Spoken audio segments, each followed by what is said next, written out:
అందరికీ నమస్కారం. Welcome to our channel. Andhra Pradesh ప్రజలు 2024లో కూటమి ప్రభుత్వాన్ని అఖండమైన మెజారిటీతో గెలిపించుకొని అధికారంలోకి తీసుకురావడం జరిగింది. అధికారంలోకి వచ్చిన తర్వాత కూటమి ప్రభుత్వం గతంలో వైఎస్ఆర్ కాంగ్రెస్ పార్టీ ఈ టీడీపీ జనసేన వాళ్ళ మీద ఏ విధంగా అయితే రెచ్చిపోయి వాళ్ళను టార్చర్ పెట్టి ఇబ్బందులు పాలు చేశారో అదే టైప్లోనే కూటమి ప్రభుత్వం కూడా ఈ వైసీపీ వాళ్ళ మీద రివెంజ్ ప్లాన్ చేస్తుంది అని చెప్పేసి జనాలు ఈగర్గా వెయిట్ చేశారనమాట.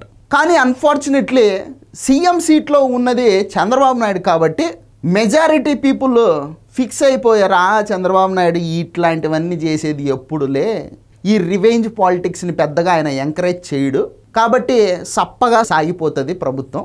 స్టేట్కి ఇన్వెస్టర్లు వస్తారు, పెట్టుబడులు పెట్టే వాళ్ళు వస్తారు, ఊరూరా రోడ్లు వేస్తారు, పరిశ్రమలు తీసుకొస్తారు, జాబ్ నోటిఫికేషన్లు ఇస్తారు.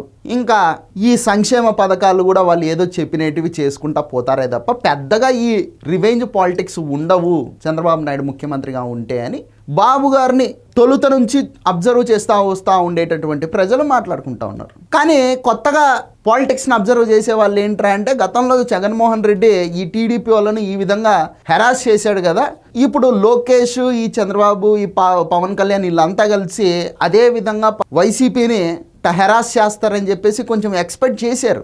కానీ ఆ సీనియర్ల యొక్క అభిప్రాయాలే కరెక్టు అని చెప్పేసి ఈ జూనియర్లకు అర్థమైపోయింది. దాన్ని మరింత స్ట్రాంగ్ ఒపీనియన్గా చేస్తూ చంద్రబాబు నాయుడు గారి గవర్నమెంట్ అప్పుడప్పుడు కొన్ని ఆణిముత్యాలను చూపిస్తూ ఉంటుందన్నమాట ప్రజలకు. అటువంటి ఆణిముత్యమే ఈరోజు బయటకు వచ్చినటువంటి ఆణిముత్యం. ఆణిముత్యం ఏంటి అంటే చంద్రబాబు నాయుడు గారు నంద్యాలలో పర్యటిస్తూ ఉన్నారు. ఎప్పుడు జగన్మోహన్ రెడ్డి గారు ముఖ్యమంత్రిగా ఉండంగా ఆ రోజు చంద్రబాబు నాయుడు గారిని నంద్యాలలో తెల్లవారుజామున 4 గంటలకు ఆయన నిద్ర లేపి మరి అరెస్ట్ చేసి తీసుకెళ్లినటువంటి ఐపీఎస్ అధికారి కొల్లి రఘురామరెడ్డి. ఆయన గారికి చంద్రబాబు నాయుడు గారి government extra duty payment pay చేసింది. అందుకనే సోషల్ మీడియా మొత్తము చంద్రబాబు నాయుడు గారిని ఈ క్లిప్పు పెట్టి మీది నిజంగానే మంచి ప్రభుత్వం సార్, మరి ఇంత మంచితనం పనికిరాదు అని చెప్పేసి అంటూ ఉండేటటువంటి పరిస్థితి. అసలు ఏం జరిగింది అంటే ఐపీఎస్ కొల్లికి అదనపు జీతాన్ని చెల్లించింది టీడీపీ ప్రభుత్వం. జగన్మోహన్ రెడ్డి గారు ముఖ్యమంత్రిగా ఉండగా చంద్రబాబును అరెస్ట్ చేయడమే అదనంగా ఈ కొల్లి రఘురామరెడ్డి గారు చేసినటువంటి డ్యూటీ. అంటే ఎక్స్ట్రా డ్యూటీ ఆయన ఏదైనా చేసినాడంటే ఇదొకటే చేసినాడు అనమాట. చంద్రబాబు నాయుడిని అక్రమంగా అరెస్ట్ చేసి జైలుకు పంపించడం మాత్రమే ఆయన చేసినటువంటి ఎక్స్ట్రా డ్యూటీ.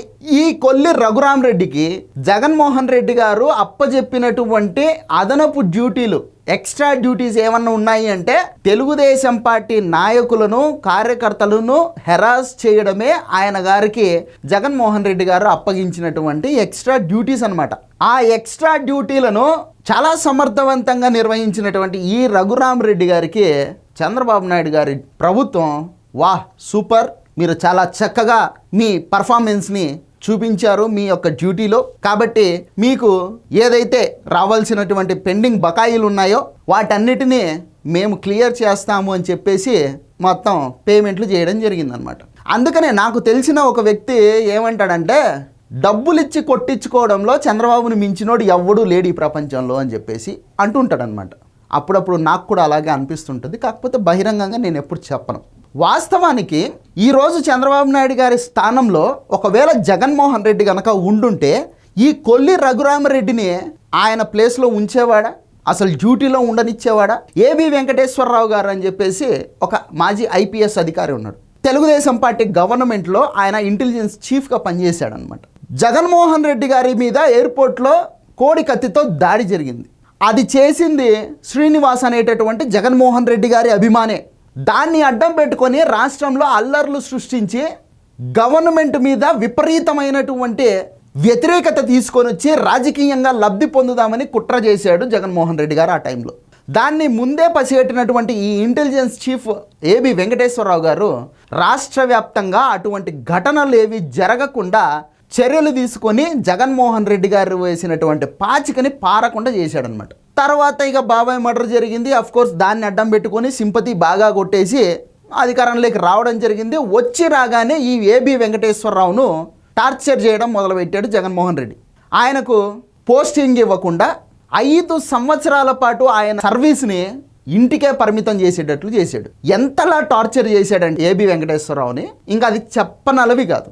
ఈ ఎగ్జాంపుల్ మీకు ఎందుకు చూపిస్తున్నానంటే, ఒకవేళ ఇదే కొల్లి రఘురామరెడ్డి గనక జగన్మోహన్ రెడ్డిని ఈ విధంగా చేసి ఉండుంటే, ఈ జగన్మోహన్ రెడ్డి ఈ కొల్లి రఘురామరెడ్డిని కూడా ఏబి వెంకటేశ్వరరావుని టార్చర్ పెట్టినట్టు పెట్టేవాడు. కానీ చంద్రబాబు నాయుడు కాబట్టి ఎంతో పెద్ద మనసుతో, పాపం ఆయన గారికి ద్రవించిపోయేటటువంటి హృదయం అనమాట చంద్రబాబు నాయుడు. అంత పెద్ద మనసు చేసుకొని పోతే పోన్లేనాయన కొల్లి రఘురామరెడ్డి, నువ్వు చేసిన డ్యూటీ, నీ పర్ఫార్మెన్స్ సూపర్గా ఉంది, ఇదిగో నువ్వు అప్లై చేసుకున్నావు కదా ఈ ఎక్స్ట్రా డ్యూటీ, అదే నన్ను అరెస్ట్ చేసే డ్యూటీ నీకు జగన్మోహన్ రెడ్డి ఇచ్చాడు కాబట్టి ఆ డ్యూటీని నువ్వు చాలా సక్రమంగా సమర్థవంతంగా నిర్వహించావు కాబట్టి నీకు రావాల్సినటువంటి పేమెంట్లన్నీ క్లియర్ చేస్తాము అని చెప్పేసి చెప్పడం జరిగిందనమాట.